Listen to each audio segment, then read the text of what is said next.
I bought the Holley front cover, oil pump, and oil pan serpentine drive kit.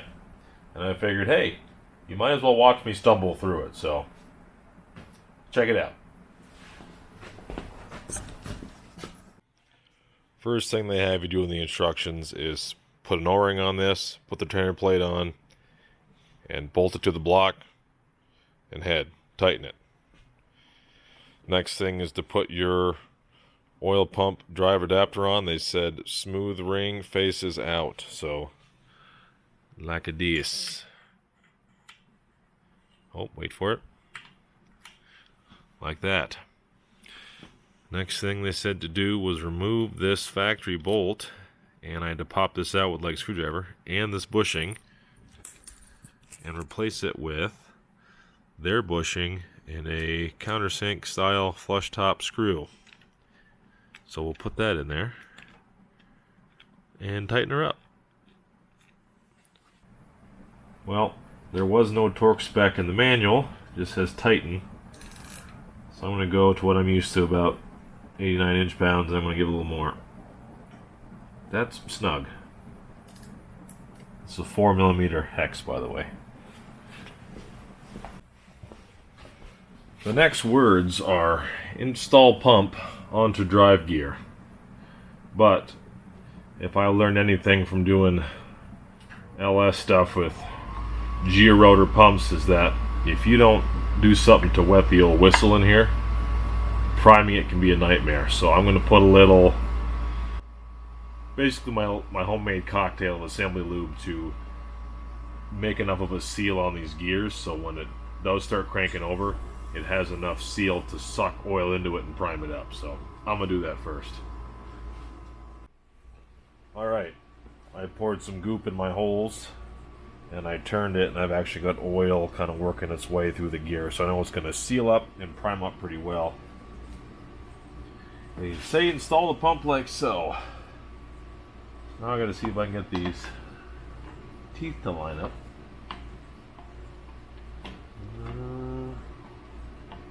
That feels close-ish. Look at that, I got oil dripping out. Okay. It is not hung up on the step. It is fully penetrated. The next step is to confirm all the O-rings are installed and free of damage. So, looks like I gotta get a cover out, all those bolts. They show the water pump earlier here. Bloody blah. Things I don't have. Okay, I did that tube. So, it says, hey, water pump is here. Doesn't say to really install it, but it shows that we need one. So, I guess I'll get cover, water pump, bolts, and stuff out. Behold, the Holley front cover. Yeah, looks pretty cool. Let's get it out of there. Right. First impressions, looks pretty good. I believe this spot is for the variable valve timing, cam phaser stuff. I'm not using any of that, so I don't have to worry about bolting that stuff in. O-rings are already installed in it. The outer one, he's got a little trimming to do on your own. Pretty sweet. So I took a chance and did this after the fact, but if you're not running the variable valve timing and you don't have the sensor in behind the cam area and the plug, I'm assuming, that goes through here, I just jammed a 3/8 pipe tap in there and I'm going to put a plug in it. But I would do that before you put it on the engine like me, instead of having to do it upside down until the chips fall out. But quick tip. So the most difficult thing so far is that when they've got things pictured, they're not packaged that way. So, like all the bolts for this and the bolt that was in that bushing over there, they're just in the bag and you got to find them. Like the gasket was provided, but it was in a separate bag than the pump. So it's all there. You just got to take a couple minutes and find it. So that's the hardest thing I got to deal with. I guess I'll be quiet. Alright, I've pawed through the bag. I think I've got all the bolts where they belong, right heights and lengths, all these things. I've decided I'm going to do the water pump after it's mounted on the engine, so looks like my job is to get this thing on here and then make sure the oil pump's lined up and get those bolts in. So let's struggle through that together, shall we? I'm going to do a quick wipe down in case any of this assembly juice I've been using to get the whole bottom end together or any other cruds all over it. Ooh, yeah. It's not terrible, but there's some stuff. Especially these O-ring surfaces, I want them to be clean. Because in Ford's wisdom, let's put the coolant passages inside a cover so if they leak, it'll pour coolant directly into your oil. So I thought that was genius. So let's make sure those seal good. I got bolts sticking out everywhere. All the O-rings are in. Those surfaces are clean and flat. It's got O-rings that the oil pump needs to reference on, so those are in there. Dowel pins are in it.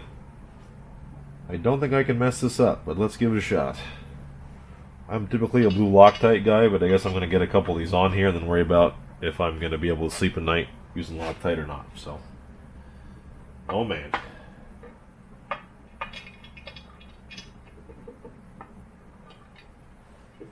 I'm just going to do a couple to get it hanging. So I got to get that oil pump aligned next. So that one's kind of in there. Okay.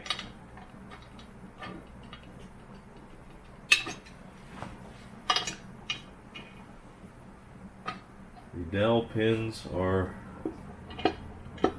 not where they gotta be. So I wonder if I'm hitting something here. Sure am. There we go. Dowel pin slid on. I think I can go a little bit more snug.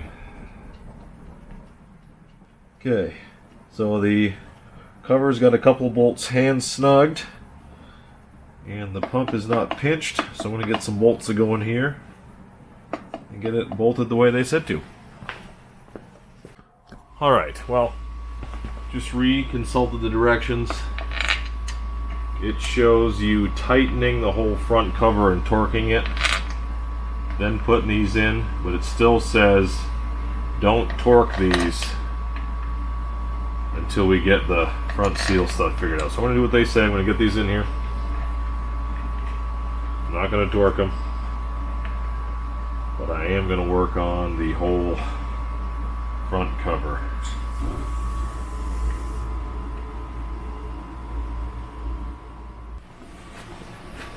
I'm not terribly scared to use power tools to lightly snug them up because the cover is doweled to the block, so I'm not going to mess it up by having the head kind of touch it like that. So, oops.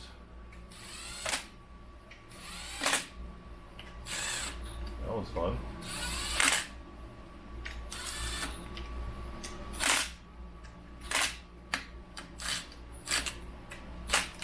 Oh boy. Time for oh, one there. And a socket cap here and there. Always start your bolts with power tools. You can hopefully cross thread them. Just kidding, don't do that. Book says torque to 18 foot-pounds. What do you got? 7, 8, 9, 10, 11, 12, 13, 14, 17, 18. So, yeah. Okay, observations. They said leave these babies loose, which we did in the pump. And it says install your seal, which they provide a seal. Holley provided a Ford seal. But it says use this tool in this seal thing. Well, I'm not seeing that in the kit. And it's a Ford thing.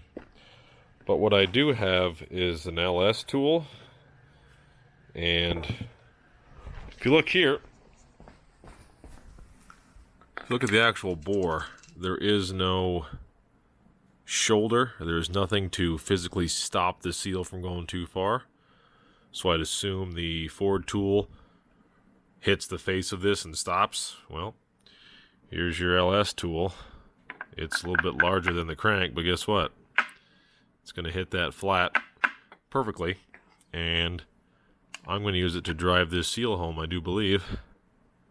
Sort of like that. So, already breaking the rules, out of warranty.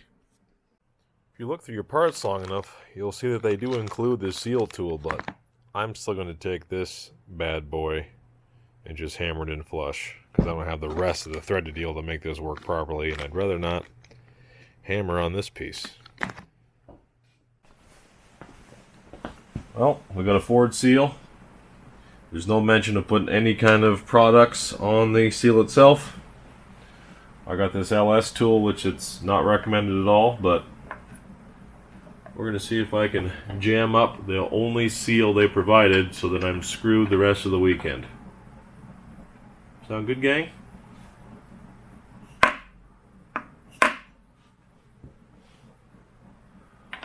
Look, it's already going in crooked, so that's good. I think I just got to be a man about it and commit. That appears to be the only real problem here. Nice and crooked. That's coming around. Square, looking good. Hitting just like my dad said I would. Alright. Looking good still. Almost flush. That's pretty much flush right there. If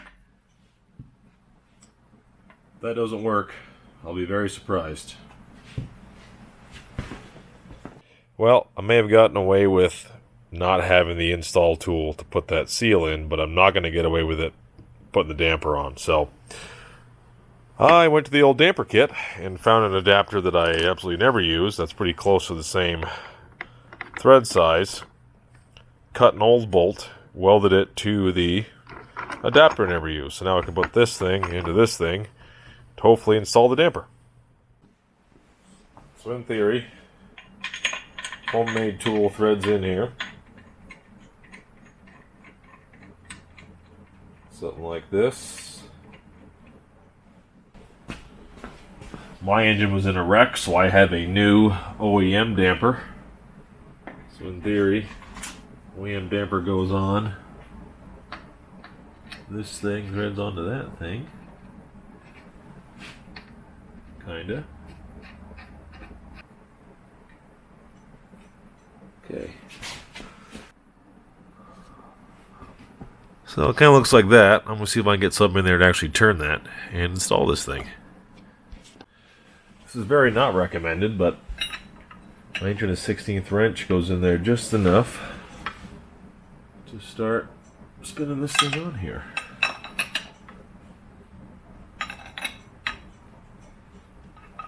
It's going in. It's wobbling around because my weld is not straight, which probably aids in the install process, having it wobble to and fro. My wrench no longer fits suddenly. Alright. It's getting worse and worse now. Now it's a two-part tool. To get the hex out where I need it, I took a piece of pipe, fits on there, fits over my tool. So now I can use this to drive this thing home, but I can still reach the hex. Let's watch it fail in real time. Oh, doesn't feel great. Doesn't feel bad. Things are happening. Let me back you up a little bit here. Look at her go.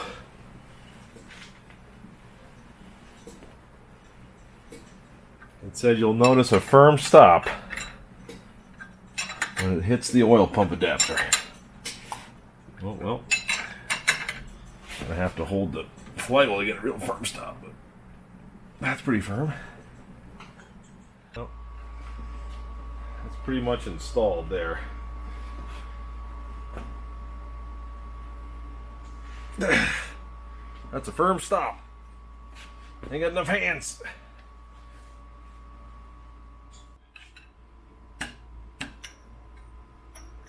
Okay.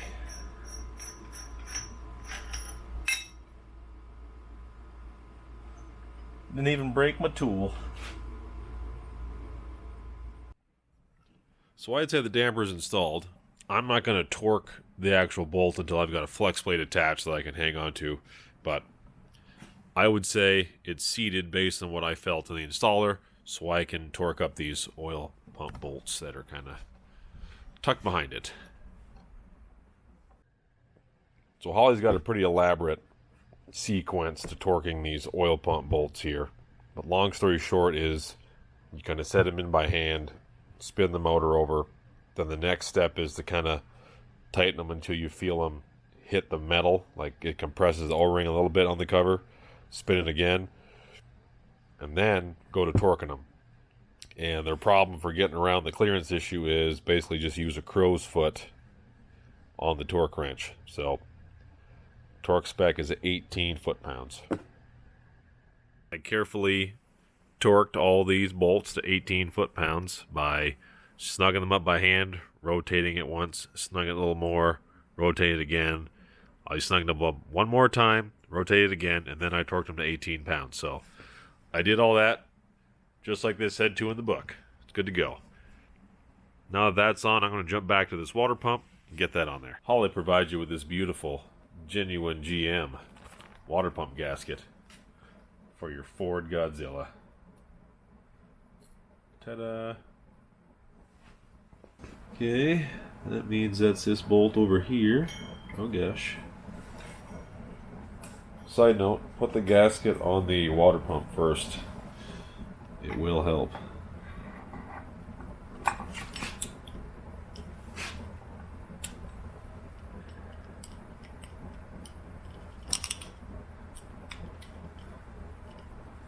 And that 5 more times. Torque spec is 85 inch-pounds.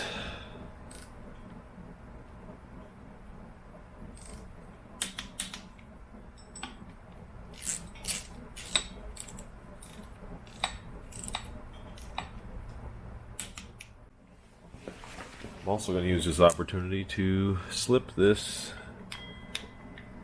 cam position sensor into place. Probably could have done that first, honestly, huh?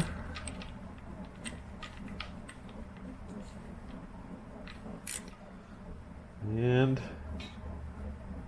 torqued. Well, the last step on this page of the book is to put on this intense water neck it comes with. And this thing is no joke. It is a well-made, rugged piece. They have 90s available. They send it with a 45, which will probably work good for me anyway, so... Man, that thing is rugged. Should be cool, though. Verified my O-ring is in place. There is no groove on the neck. The neck is flat, the groove, and the ring is in the cover, so... Simple as that.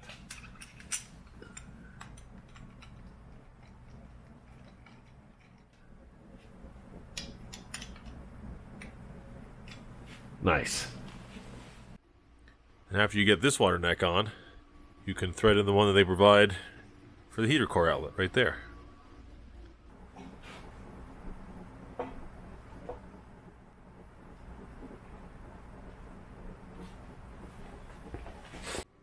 Well, I got the Holley pan out of the box. It's a beast. There's some stuff going on in here.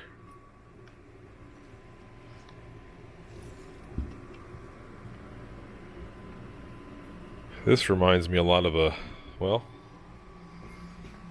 Here's an LT pan. I think that's the same GM seal.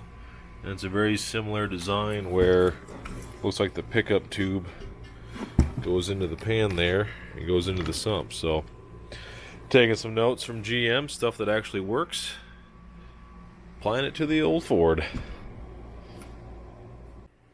Okay, next is the oil pan, and I took a few minutes to screw mine up by welding some turbo return fittings in it. You can get the pan with a half-inch pipe bung right here, but mine was just cast solid, so I hogged a hole out and gum welded a fitting to it. But you've got this plate, then the pickup tube, and then a baffle. So you got to sneak this baby down like so.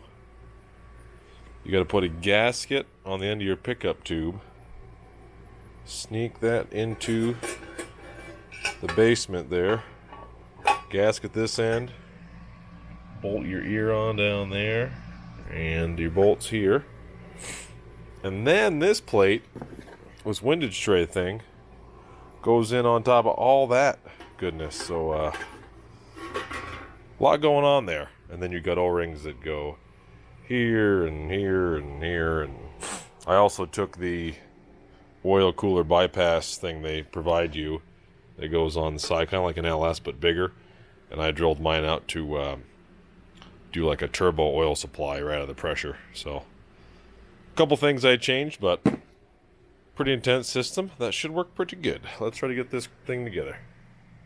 I'm going to put these in and center that last hole best I can, because you only put these three in and you leave this one to support the windage tray. So making sure that hole lines up nice. I will then torque these to 85 inch-pounds. All right.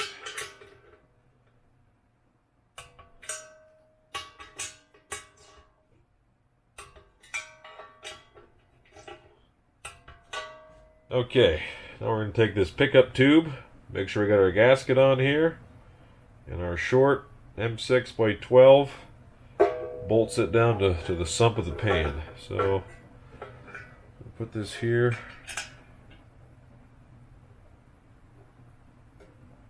See about dropping this puppy in there.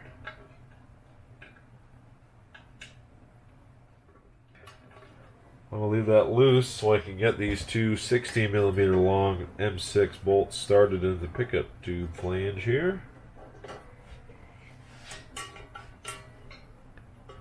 Alright.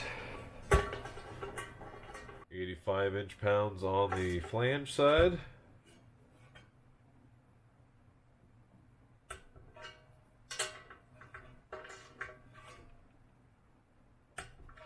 .85 inch-pounds on that sump bolt.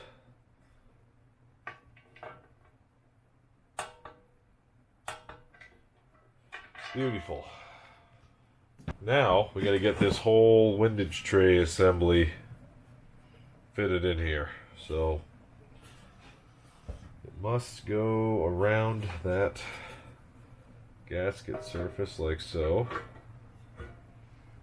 The instructions say you've got one long bolt and this spacer which goes here. So that's what that last hole in that baffle was down there. So we're going to put this through here, this like this. And I'm going to try to sneak that in there. Get that started.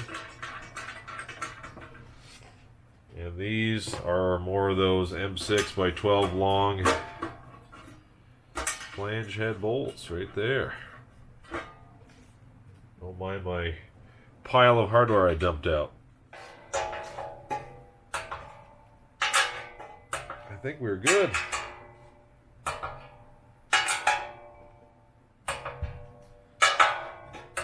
Yep, everything is good. Okay. The last thing I'm going to do before I get ready to put this thing on the engine is put these O-rings in place. You see you got three pretty distinct grooves. They give you two of the same GM O-rings that are oval. But if you notice, one is round. They are the same O-ring, you just have to squeeze that oval one until it fits in here. And the Ford part number one they include, you can tell fits that shape perfectly, so there's no mistaking where that one goes. So we're going to get that one in there. I'm going to open these two up, put them in here where they belong, and I believe it is time to mate it to the engine. If you take a look, this one sits in there pretty good. The two GM ones do sit up a little bit. They don't sit flush to the actual surface. I'm assuming the grooves are machined that depth for a reason, so we will trust that is how it's made. I have prepped the oil rail surface very well with brake clean. It's very clean. I have trimmed off the excess O-ring that comes sticking out of the front cover, so I cut that flush on both sides. And this surface is prepped to put the pan on. I'm a little scared because you have to line up this O-ring in the pan and it kind of snaps onto it and it stays inside the oil pump. And you also have to RTV this on, so taking it back off is going to be a real pain, but I guess if it's ready, it's ready. I'm going to put some RTV on the pan. I'm going to stop back here because I don't have my rear cover on yet, but I guess it's time to put some RTV on the pan and commit. The instructions say to use a 3/16 bead of automotive RTV. Well, I have this Motorcraft oil pan RTV. I think it was made for like the 7.3 diesels or something, and I get enough of it, so I guess I'm going to give this a shot, and if it doesn't work, I'll have a huge mess to clean up. So away we go. Already messed up. Very good.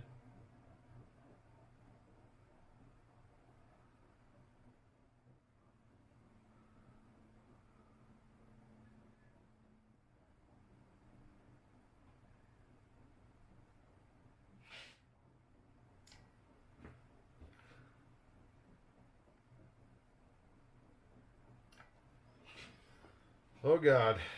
I guess that means it's time to stick it on that block. Pray for me. Well, I goofed, hit the record button at the wrong time, but I carefully worked this down and got the O-ring to seat, which it's still held up. You can see the RTV I can squish down, but it's not touching. And then it's time to put all these bolts in, I guess. Don't be scared, I guess. Just put the bolts in, because they do what they said. It's all covered in RTV, and it felt like that O-ring went down in, so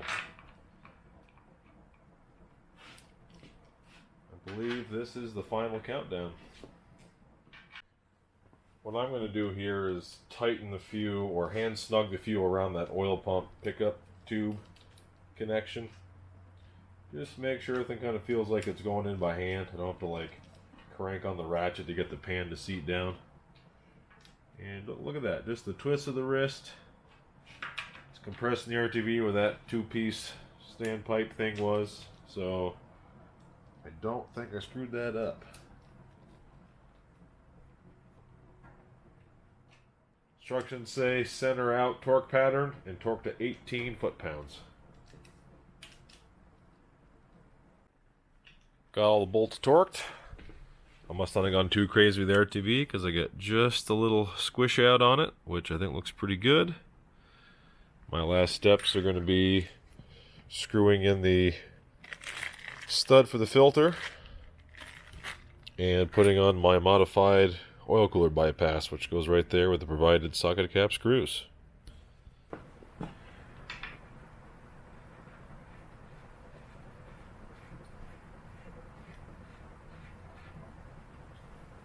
Got myself a 15/16. I'm sure it's actually metric, but that does fit pretty good. I'm not going nuts. I bet that's only 38 to 42 foot-pounds. And I'm going to face my turbo feed forward, because this is just an oval O-ring, so shouldn't be able to mess up front to back, but Yeah. These are both an M6 thread as well, so that 85 inch-pound number should be sufficient. Well, I think I'm going to end it here. Call this the timing cover and oil pan install video. I'm not going to install all the actual serpentine accessories until it's in the chassis. So if you guys want to see all the accessories and stuff go on, that's all the instructions, but it's also just nice to see how some of this stuff goes together. So thanks for watching, guys. Any questions, comments, let me know. Bye.